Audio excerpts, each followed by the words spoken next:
নমস্কার বন্ধুরা, কেমন আছেন? আমি ভালো আছি, আশা করি আপনারাও খুব ভালো আছেন। আমার ইউটিউব চ্যানেল কেয়া পাতার নৌকার আরও একটি নতুন ব্লগে আপনাদের স্বাগত জানাই।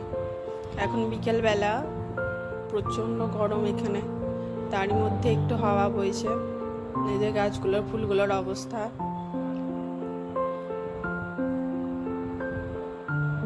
গাছগুলো মৃত প্রায় বললেই চলে, জল দিলেও এরকম অবস্থা। আজকে আমি আপনাদের দেখাবো গোলাপ জামুন তৈরি করা। এই যে বাজারে যে গোলাপ জামুনের একটা গুঁড়ো প্যাকেট পাওয়া যায়, সেটা এনেছিলাম। এবার তাকে আমি ঢেলে নিয়ে অল্প অল্প জল দিয়ে বেশ ভালো করে কিছুক্ষণ মেখে নিয়েছি। ঠান্ডা জল দিলেই হবে, ঠান্ডা জল দিয়েই বেশ কিছুক্ষণ মেখে নিয়েছি। ভালো করে মাখতে হবে যাতে কোনো ভেতর না থাকে, না হলে মিষ্টি ভালো হবে না, ভেতর নরম হবে না, রসও ঢুকবে না। বেশ কিছুক্ষণ ধরেই ভালো করে এরকমভাবে মাখতে হবে। আমি এক হাতে ধরেছি, এক হাতে ভিডিও করেছি বলে ভালো করে দেখা যাচ্ছে না। অনেকক্ষণ ধরেই মেখে নিয়েছি। এবার তাতে একটু ঘি অ্যাড করব, যাতে ঘিয়ের সেন্টটা পাওয়া যায়। সামান্য ঘি দেবো, বেশি ঘি আমি দেবো না, বাচ্চায় খাবে। 1 চামচ দিলেও হবে, কিন্তু আমি 1/2 চামচের মতো দিয়েছি। এবার ঘি দেওয়ার পরে এটাকে কিছুক্ষণ ভালোভাবে মেখে নেব।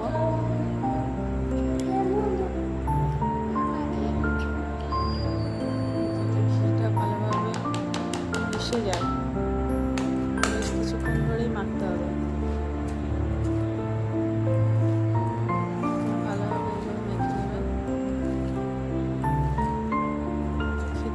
একদম দোকানের মতোই লাগে, বাড়িতে করা একদম স্বাদ দোকানের মতোই পাবেন, খুব দারুণ হয় খেতে।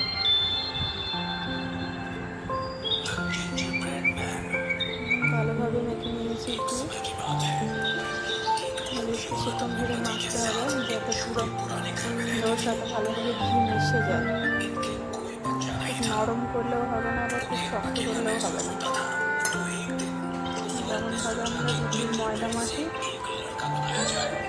সেরকম করলেই হবে, কিংবা লুচি তৈরি করে লুচির ময়দা মাখি সেরকম করলেই হবে। ঘিটা দিয়েও বেশ কিছুক্ষণ ভালোভাবে মাখিয়ে নিয়েছি। এবার আমরা চিনির সিরাপ করব, তার জন্য 1 বাটি চিনি নিয়েছি, আর তারই সমপরিমাণ জল দিতে হবে। মানে আমি 1 বাটি চিনি নিয়েছি, এই 1 বাটিরই 1 বাটি জল দেবো। যতটা চিনি দেবেন ততটা পরিমাণই জল লাগবে। চিনির সিরাপটা একটু পুরু করতে হবে, খুব পাতলা করলে হবে না। দেখুন আমি 1 বাটি চিনি নিয়েছি এই বাটি, আর এই বাটিরই 1 বাটি আমি জল দিয়েছি।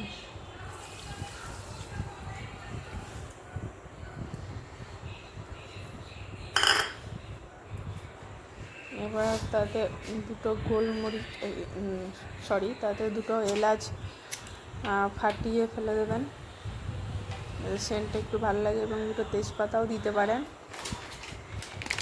তাতে সেন্টটা ভালো হবে।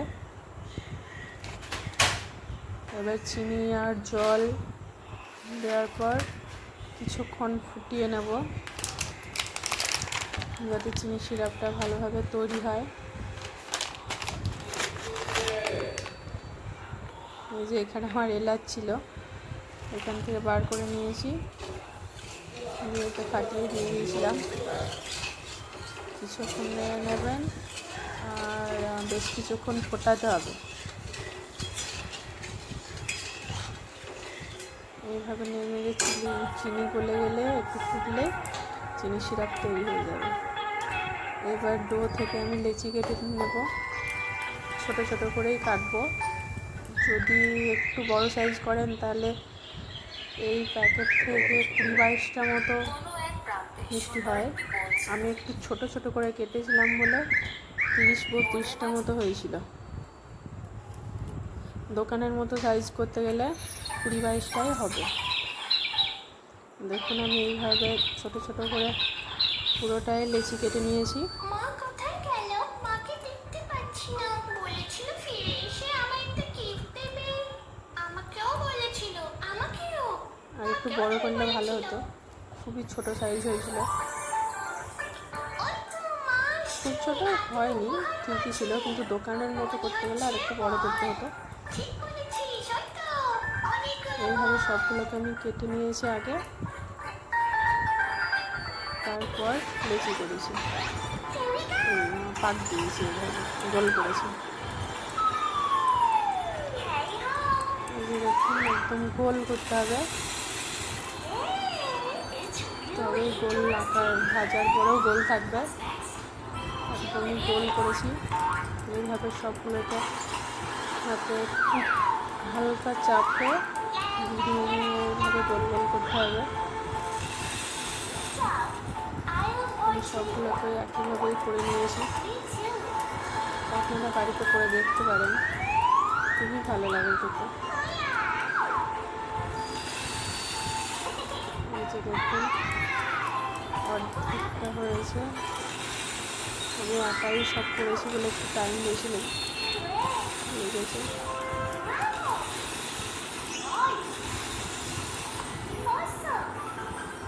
এইভাবে সবগুলোকে গোল করে নিয়েছি।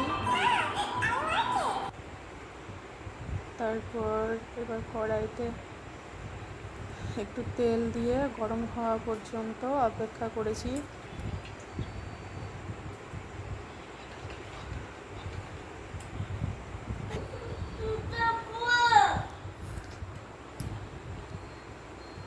খুব গরম তেলে দিলেও হবে না, হালকা মিডিয়াম তেল গরম যখন হবে তখনই এগুলো তেলে ছাড়বেন। খুব গরম তেল হলে ভেতর পর্যন্ত ভাজা যাবে না, অথচ বাইরেটা পুড়ে যাবে, তাতে ভালো করে রসও ঢুকবে না ভিতরে। হালকা মিডিয়াম গরম হলে তেলে দিয়ে দেবেন। এইভাবে সব সময় নাড়তে হবে। এইভাবে নেড়ে নেড়ে আমি একটু লাল করে ভেজে নিয়েছিলাম। খুব বেশি কড়া করে ভাজলেও আবার ঠিকঠাক স্বাদ আসবে না, একটু লাল করে ভেজে নিতে হবে।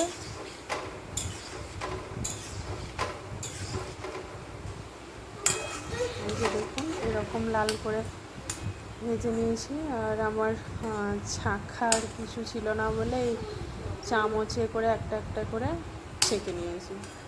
আসলে এক হাতে ক্যামেরা ছিল, আর এক হাতে কাজ করছিলাম বলে ভালো করে ধরা হয়নি, বুঝতে পারিনি, তখন দেখা যাচ্ছে না। গরম বাবু, গরম গরম, একদমই দেখা যাচ্ছে না, আমি বুঝতে পারিনি, দেখা যাবে না। এইভাবে সবগুলোই আমি ছেঁকে নিয়েছি। চামচ করে করেছি বলে অনেক সময় লেগেছে। ছাঁকার কিছু থাকলে হয়তো একবারে কিংবা দুবারেই ছাঁকা যেত। এরপর পরে যে বাকি ছিল মিষ্টিগুলো, সেগুলো দিয়েছিলাম তেলে। একইভাবে ওরকমভাবেই নেড়ে নেড়ে মিডিয়াম গরম তেলে দিয়ে নেড়ে নেড়ে লাল করে ভেজে নিয়েছি। এই পরিমাণ, লাস্টের পরিমাণটা একটু বেশি ছিল, প্রথমে একটু কম দেওয়া হয়েছিল, তেল কম ছিল, অথচ আর কি মিষ্টির পরিমাণটা বেশি ছিল বলে ভাজতে একটু অসুবিধাই হচ্ছিল। এরকম সবসময় নাড়তে হবে, একদিকে রাখলে হবে না। আর তেল খুব গরম করলেও কিন্তু ভাজা ভালো হবে না।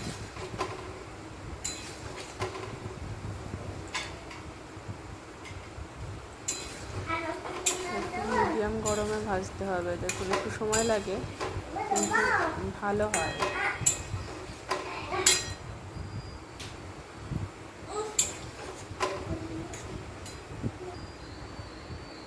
যে এবার এগুলো একটু ঠান্ডা হওয়ার পর রসের মধ্যে দিয়ে দিয়েছি। এবার চামচ দিয়ে একটু নেড়ে নেড়ে দেবো, যাতে রসের মধ্যে ডুবে যায়।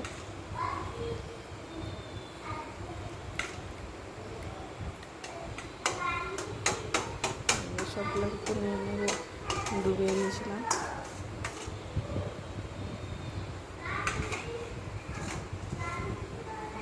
দেখুন, আর রস ভেতরে রস ঢুকলে আর একটু বড় সাইজ হবে।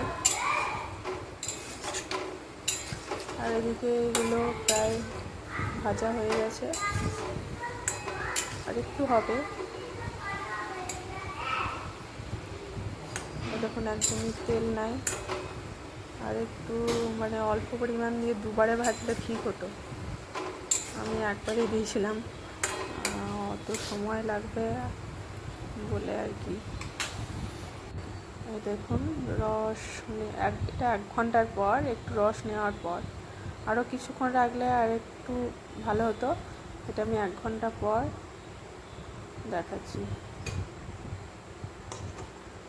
এই যে ভালোভাবেই রস নিয়েছিল, ঠিকই লাগছিল, একদমই দোকানের মতোই লাগে। আপনারা করে দেখবেন। এই যে দেখুন কত সুন্দর লাগছে দেখতে।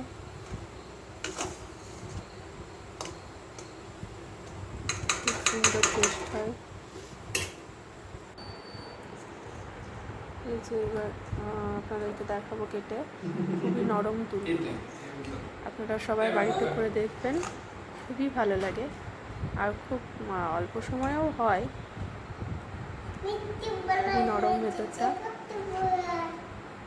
ভালো লাগলে একটু লাইক, শেয়ার এবং সাবস্ক্রাইব করবেন। নমস্কার, আজকে এই পর্যন্তই।